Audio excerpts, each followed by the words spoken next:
की एक दवाई, राम कृष्ण भजो भाई। एक दवाई है बालाजी का नाम। कली काल का एक सहारा है हनुमान जी। पता है हनुमान जी कलयुग के राजा हैं। कौन है? बोलो बोलो। कलयुग के राजा हैं हनुमान जी। राम जी जब जाने लगे तो राम हनुमान जी को राजा बना के गए कि तुम कली काल के राजा हो। सब देवताओं की पूजा होगी पर हनुमान जी की सबसे ज्यादा कली काल में पूजा होगी। इसलिए गांव में कोई मंदिर ना मिले, हमारे भाई साहब जरूर मिल जाएंगे। हाँ, और अद्भुत बात, इतने सरल देवता हैं, इनके नाम भी अपने आप बन जाते हैं। पीपल में भाई बरा में हनुमान जी को सिंदूर लगा दो, थोड़ी सी नोक निकल आवे, सिंदूर लगा दो, लो हनुमान जी प्रकट। बोले कौन? बोले बरा वाले हनुमान। और किसी पत्थर में थोड़ा मुख दिखाई पड़े, सिंदूर लगा दो, लो हनुमान जी प्रकट हो गए। बोले कौन? बोले पठा वाले हनुमान। कितने सीधे, सबसे सरल। इसलिए क्योंकि ये कलयुग के कौन है? राजा है। तो कलयुग के राजा हनुमान जी, चारों युग परिताप तुम्हारा। कलयुग के राजा हनुमान जी है, इसलिए इनके चरण शरण पकड़ो भैया, इनकी ही शरणागति लो। हमें भरोसा है इनके घर देर है, क्या नहीं है? अंधेर नहीं। आज सुबह बारिश हुई, किस किसने देखी? हाँ, हाथ नीचे। हमने नहीं देखी, हमने सुनी भर है। अपन जब लुढ़क के उठे तब पता लगा कि बारिश हो गई। तो कोई बात नहीं, हो गई तो हो गई। सुनो, बारिश होती है, बारिश में काम करने बाहर निकलना हो तो कैसे जाएंगे? छाता लेकर। हाँ जी या ना जी? बोलो। बारिश से बचने के लिए हम क्या उपयोग करते हैं? वैसे ही संसार सागर में संकटों की बारिश से बचना चाहते हो तो सदगुरु की कृपा रूपी छत्र छाया लेकर के घर से निकलना चाहिए। गुरु की छत्र छाया लेकर घर से निकलना। और वो गुरु है कौन? जय जय जय हनुमान कृपा करहु।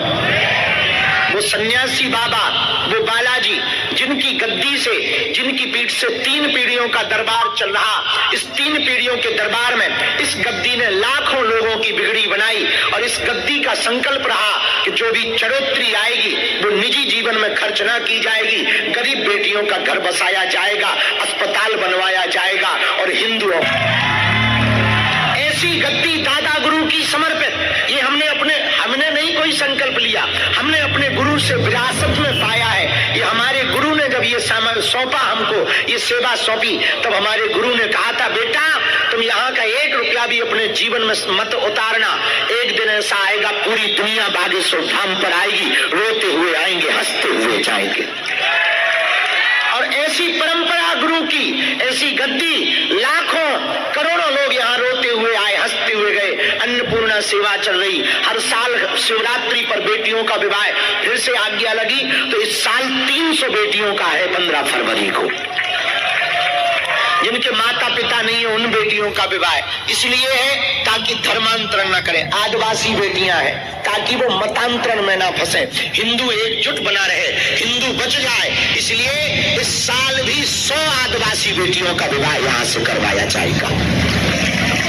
और तो ठीक है, हर बेटी को पूरा घर गृहस्थी का सामान, जो दान पेटी में चढ़ोतरी आई ना, वो कुछ लोग भी दे देते हैं, कुछ कन्यादान ले लेते हैं, जिनकी बेटियां नहीं होती वो कन्यादान ले लेते हैं तो वो देते हैं। सब बेटी को पूरा गृहस्थी का सामान, double bed, sofa, LED TV, नाक की कील, सोने की पायल, बिछिया, बाल मुकुंद जी, गोदरेज अलमारी, और किचन सेट, गैस चूल्हा, सिलेंडर, प्रेस, सिलाई मशीन। और हर बेटी को मुसीबत के समय पर कुछ काम आ सके 30-30 हजार रुपया की एफडी,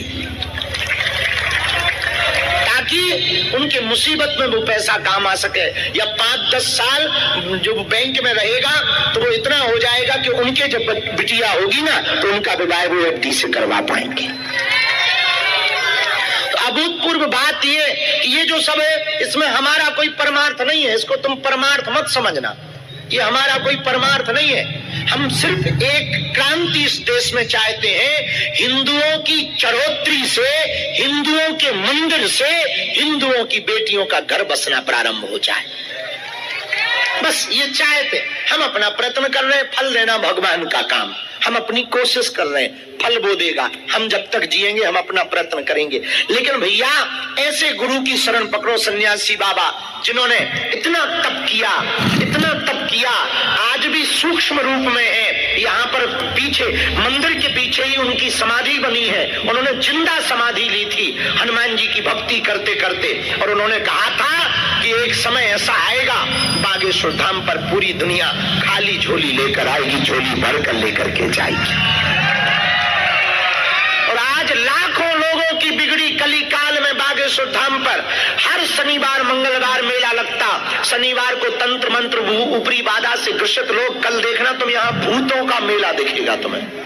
कल नजारा देखना तुम, उल्टे भूत, सीधे भूत, चिल्ला रहे, उचक रहे, कूद रहे, नच रहे, गा रहे, अलग अलग वेराइटी के भूत, कुछ चाइनीज आएंगे, अलग अलग। तुम देखो कल भूतों का मेला, बड़े बड़े तांत्रिक यहाँ परीक्षा लेने आए, बड़े बड़े जानकार परीक्षा लेने आए, बड़े बड़े बुद्धिजीवी, बड़े बड़े कैमरा वाले, बड़े बड़े टीवी वाले। टीवी वाले तो छोड़ो, कुछ लड़कियां फिक्स करके पैसा लेकर के स्पाइसी स्टिंग ऑपरेशन करवे आई, ठटरी बरी वो चंडाल ने हमारी पोल खोलवे आई, खुद की खुलवा के गई। आओ, लेकिन ये हमारा ना चमत्कार नहीं है, बालाजी की शक्ति का चमत्कार है। भारत में तो, भारत में पहले हम भारत में दरबार लगाते थे तो लोग हम पे हंसते थे, हमें ट्रोल करते थे, मीम्स बनाते थे। हमने जब लंदन की संसद में हनुमान चालीसा गाकर और 3 देशों के प्रधानमंत्री की पर्चा खोल दिया, तब भारत के बुद्धिजीवियों का दिमाग खुला कि ये बाबा तो बहुत खतरनाक है। आओ आओ। और जब हम न्यूजीलैंड गए, वहां के डॉक्टर सीमोर प्राइम मिनिस्टर आए, युगांडा गए और मॉरिशस गए, जब वहां मिले, और जब हम विदेश गए हमने बढ़िया अंग्रेजन के पर्चा खोले, oh this is man very powerful. तब हमने कहा I am not powerful but lord Hanuman it's very powerful my dear. इतनी अंग्रेजी में पूरा देश ना पे आए अपन। अंग्रेजी तो अपनी बहुत ऊंचे लेवल की है, लेकिन ये किसकी कृपा है? बालाजी की। तो हम आपको ये बता करके प्रभावित नहीं करना चाहते। हम देखो बहुत प्रैक्टिकल आदमी है, हम बहुत प्रैक्टिकल आदमी है, हम बहुत मुंह फट आदमी है, जैसे कहते हैं ना बहुत बाहियात। तो ये भी तुम समझ लो, हम तो देखो सब भैया जो है सामने ही है। तो हम इतना कहना चाह रहे हैं, हमारी कोई शक्ति भक्ति नहीं है ना, तुम हमारे चरण पकड़ो। तुम्हें पकड़नी है तो छोटे मोटे जो हमारे सही सही आचरण हो ना, गुरु के पकड़ो आचरण, बालाजी के पकड़ो चरण। हमारे पीछे पागल ना हो, बालाजी के पीछे पागल। हाँ, लेकिन यहाँ जब भी आना, हमारी गली में संभल कर आना। यहाँ आने का दरवाजा है, जाने का नहीं।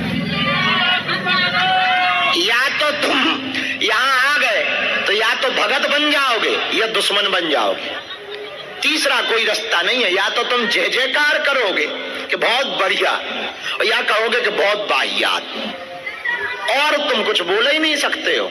तो यहाँ आना तो बहुत सावधानी पूर्वक आना, संभल कर आना। खतरा है यहाँ न जाने का। हाँ, एक ही खतरा है, हो सकता तुम तन से चले जाओ, मन से ना जा पाओगे, तुम घर पहुंचो सपने में बंदर पहुंचेगा। तुम घर गए नहीं कि अपन चमी डाले, देखेंगे कहा चले। अस्त व्यस्त रहना बेकार है। बहुत से लोग व्यस्त नहीं रहते, अस्त व्यस्त रहते हैं। देखो व्यस्त तो चींटियां भी होती, उन्हें भी काम रहता है। आप कहां व्यस्त हो ये बहुत महत्वपूर्ण है। आप अपनी निजी जिंदगी में व्यस्त हो, राष्ट्र सेवा में व्यस्त हो, समाज सेवा में व्यस्त हो, या भगवत भजन में व्यस्त हो, ये बहुत अच्छी बात है। लेकिन आप खाली व्यस्त हो रील देखने में, ये अस्त व्यस्त हो, व्यस्त नहीं हो। दूसरों की चुगली करने में व्यस्त नहीं हो, अस्त व्यस्त हो। दूसरों की निंदा करने में आप व्यस्त नहीं हो, अस्त व्यस्त हो।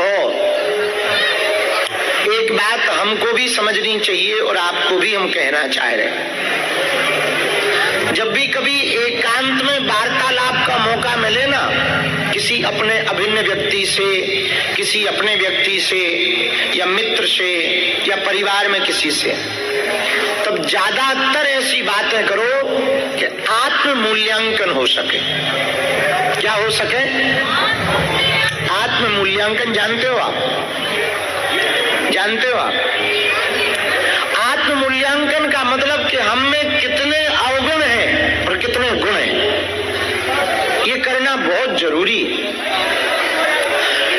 आप हमसे तो झूठ बोल सकते हो, पर हम पर्चा बना देते हैं तो ना बोल पाओ। दुनिया से तो झूठ बोल सकते हो, हमसे झूठ बोल सकते हो, पर कितना भी तुम झूठ बोल लो जोर जोर से और कितना भी रो पीट कर झूठ बोल लो, खुद से झूठ नहीं बोल सकते। चाहे जितना बनावटी मुस्कुराहट ले आओ, चाहे जितनी बनावटी तुम्हारी जय जयकार हो जाए, तुमको दुनिया कहे, तुम्हारे पिताजी कहे, तुम्हारे मित्र कहे बहुत अच्छे हैं, बहुत सभ्य हैं, बहुत गंभीर हैं, बहुत समझदार हैं, बहुत पवित्र हैं, बहुत ज्ञानी हैं, बहुत अच्छा बच्चा है, बहुत अच्छी बच्ची है, कितना भी तुमको सर्टिफिकेट मिले, पर सच बताएं, तुम्हें खुद पता है कि तुम कितने गहरे पानी में। दुनिया चाहे जितनी तारीफ कर ले, पर तुम्हारे बारे में तुमसे बेहतर कोई नहीं जानता है। और आप अपने आप को नित्य सुधारना चाहते ना, तो सोने के पहले एक आदत डालो। क्या? पूछो क्या? अरे जोर से तो पूछो। आत्म मूल्यांकन। आज हमने क्या अच्छा किया और क्या बुरा किया, हमें आज क्या नहीं करना चाहिए था और क्या करना चाहिए था। सोने के पहले ये दो प्रश्न अपने मन से पूछो, क्या अच्छा किया और क्या, एक, और दूसरा क्या करना नहीं चाहिए था और क्या करना, ये दो प्रश्न पूछो। और इन दो प्रश्नों का आत्म मूल्यांकन करके सबसे अंत में दोनों हाथ जोड़कर बालाजी का नाम लेके कहो, बाबा हमने जो भी किया आपको हम समर्पित कर रहे हैं। रोज किसको समर्पित कर रहे हैं? बाबा आज हमने जो भी किया आपके चरणों में हम उसको क्या कर रहे हैं? तो सुख दुख जो भी पाया, पाप पुण्य जो भी किया, धर्म अधर्म जो भी किया, हम सब किसके चरणों में समर्पित कर रहे हैं? बालाजी के चरण। उससे होगा क्या? आपकी जो दूसरे दिन की सुबह होगी वो हर दिन आपकी नई शुरुआत होगी। वैसे हर दिन ही नई शुरुआत है, पर आप कई जन्मों के बोझ को लेकर, मल को लेकर, कुविचारों को लेकर, बुरे भावनाओं को लेकर जी रहे हो। कल की बातें आज तुम्हारे मन में हैं और ज्यादा से ज्यादा लोगों के जो विचार होते हैं ना वो रिपीट होते हैं। रिपीट जानते हो? वही वही वही वही। कल भी पनीर के बारे में सोचा, आज भी सोच रहे। कल भी पड़ोसन के बारे में सोचा, आज भी सोच रहे। कल भी पड़ोसी के बारे में सोचा, आज भी सोच रहे। कल भी इलू के बारे में सोचा, आज भी सोच रहे। कल भी उसके बारे में सोचा, आज भी। कल भी पैसे के बारे में सोचा, आज भी पैसे के बारे में सोच रहे। Repeat to repeat to repeat, बार बार पुनरावृत्ति विचार की दिमाग में वही वही होती है। हम एक बात ये कहना चाह रहे हैं, विचार आने चाहिए, विचारों को कोई रोक नहीं सकता, पर तुम मन के गुलाम मत बनो, माधव के गुलाम बनो। किसके गुलाम बनो? जोर से बोलो। मन के गुलाम नहीं, माधव के गुलाम। माधव के गुलाम कैसे बनोगे? मन के गुलाम। मन को आराम पसंद है, मन को नई नई गाड़ियां पसंद है, मन को घूमना पसंद है, मन को झूठी वाही खाना सुनना पसंद है, मन को झूठी प्रशंसा, प्रशंसा हो और आदमी सो रहा हो तब भी कान खड़े हो जाते हैं। झूठी प्रशंसा, भले ही झूठी प्रशंसा कोई कर रहा हो, पर कोई कह दे अरे ये तो बहुत अच्छा है, कान खड़े हो जाते हैं। और यदि हम एक बात कह दें हकीकत, तो तुरंत आदमी फड़फड़। हमारे बहुत से लोग विरोधी इसलिए है कि हम उनके मुंह पे उनकी कह देते। हमने कहा काल के बाप के बैल थोड़ी छोड़ रखे। हमारे शत्रु किस बात पे? हमारे शत्रु इस बात पे है कि हमने कई लोगों के मुंह पे उनकी कह दी। एक महात्मा जी आए थे, मिले थे, आए नहीं थे, बहुत बड़े, अब हम उनका नाम नहीं लेंगे, नहीं तो अभी वीडियो वायरल हो जाएगा। तो फिर वो हमको मिले, तो हमने ऐसे ही कह दिया, जब से वो हमें रोज गाली देते। हम कहा महाराज तुमने कच्छा तो त्याग दिया, इच्छा नहीं त्यागी। इतने में वो नाराज हो गए। अब हमने क्या गलत कहा? वो हमसे पूछ रहे थे कि ये गाड़ी कैसी होती है, वो गाड़ी। हम कहा हमें गाड़ी में ज्ञान नहीं है, हमें चेले देते हैं तो हम बैठ जाते हैं, पर हम त्यागी नहीं है। लेकिन आप तो त्यागी हो। हम कभी भी माया छोड़ने के प्रवचन भी नहीं सुनाते, आप तो कहते हो माया बेकार है। आपने कच्छा तो त्याग दिया, इच्छा नहीं त्यागी महाराज। इतने नाराज भाई, अब रोज हमें गाली देते हैं। हमने सीधी सीधी बात कह दी, भाई जो है सो। तो एक बात हम कहना चाह रहे हैं, मन में बहुत विचार आएंगे, आने दो। मन के विचारों को आप रोको मत, पर मन के गुलाम मत बनो, इनके गुलाम बनो भैया। एक बात कहें, तुम अपनी पूरी जिंदगी, कल भी हमने ये बात कही थी, बहुत से लोग अपनी पूरी जिंदगी कोई फिल्मों के पीछे बर्बाद कर देता, कोई फिल्म अभिनेता के पीछे बर्बाद कर देता, कोई पाखंडी स्वांग के पीछे भी अपनी जिंदगी बर्बाद कर देता, कोई किसी कवि के पीछे अपनी जिंदगी बर्बाद कर देता, कोई किसी राजनेता के लिए पूरी जिंदगी बर्बाद कर देता, उसी के गुणगान गाता। हम प्रार्थना करें, सच में किसी के पीछे जिंदगी बर्बाद करनी ही है ना, वो बालाजी है। और इनके लिए तुम अपनी जिंदगी दांव पे लगाओगे ना, बर्बाद ना होगी भैया, आबाद होगी तुम्हारी जिंदगी। क्या होगी? आबाद होगी। इनके पीछे यदि तुम अपना जीवन लगाओगे तो आप एक बात मान लो भैया, बहुत विनयता पूर्वक अपनी बुद्धि को ठीक करना है। तो बुद्धि की शुद्धि तो बार बार, जैसे घाट पर पनिहारनी माताएं पानी निकालती हैं तो पत्थर की जो पाट पड़ी रहती उस पे रस्सा डालती है। पत्थर बहुत कठोर होता है, पत्थर में निशान बनाना बहुत कठिन होता, लेकिन बार बार कोमल सी रस्सी को, रज्जू को, रस्सी को बार बार जब निकाला जाता तो पत्थर पर भी निशान पड़ जाते। जब बार बार रस्सी से पानी निकालने पर कठोर पत्थर में निशान पड़ सकते हैं, तो बार बार भगवत सिमरन करने से, बार बार भगवान की कथा सुनने से तुम्हारे दिल पर भी तो निशान पड़ सकता है भक्ति का। हमसे लोग पूछते कि 21 बार ही क्यों बुलाते, आपके पास तो शक्ति है, एक ही बार में शक्ति भेज के काम कर दो। हम कहे भैया एक ही बार में कर देंगे, वो लौट को बब्बाजू को ना पूजेगा। हाँ, कितने लोगों के काम सफल हो गए, वो लौट के नहीं आए, उन पे जब मुसीबत आई तभी आए। 21 बार इसलिए बुलाते हैं तो कम से कम इनको प्रेम तो हनुमान जी से हो जाए, ताकि इस दरबार के बाद में इनको कहीं भटकने की जरूरत ना पड़े, हनुमान जी के अलावा इन्हें कहीं यत्र तत्र जाने की जरूरत ना पड़े। तो भैया बार बार रसरी आवत जायते सिल पर परत निशान, करत करत अभ्यास के जड़ मति होत सुजान। बार बार रस्सी डालने से जब पत्थर पर निशान पड़ सकते हैं, तो बार बार बार बार बार बार बार बार भगवान की कथा सुनने से, बालाजी के दर्शन करने से तुम्हारे दिल में भी बालाजी की भक्ति प्रकट हो सकती है। पत्थर से ज्यादा कठोर तो तुम्हारा मन है नहीं, पत्थर से ज्यादा कठोर तो तुम्हारा दिल है नहीं। तो भैया एक बात हम बहुत विनम्रता पूर्वक सबको कहना चाह रहे, तुम्हारे मन में, तुम्हारी चित्त में बालाजी चिपक जाएंगे ना, हम बहुत दावे के साथ कह सकते हैं तुम्हें कहीं भटकना नहीं पड़ेगा, कहीं भटकना नहीं पड़ेगा।